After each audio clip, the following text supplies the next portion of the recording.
The Townhome 3 floor plan.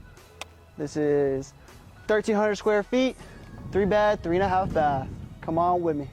With this floor plan here, you're gonna have all this nice space for you and your friends to hang out, but you're gonna have to check out this kitchen too. All the appliances are stainless steel Samsung products. Another cool amenity, a water dispenser for the downstairs bedroom. We have enough space to fit your bed, a couch. You can throw your desk here for studying, and you have this huge closet.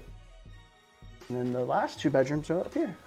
The first bedroom, quite a big space. You can fit a full-size and queen-size bed in here. Come look at this walk-in closet. I mean, look how deep this is. Look at it. Look how much space there is here. Join me for the last bedroom. But here's a feature that I want everybody to look at. All the bedrooms here at Maverick Hills have a keypad door lock for their bedrooms. Not many closets have this. One, it's the huge space, but also all the natural light in here too. Thanks for watching.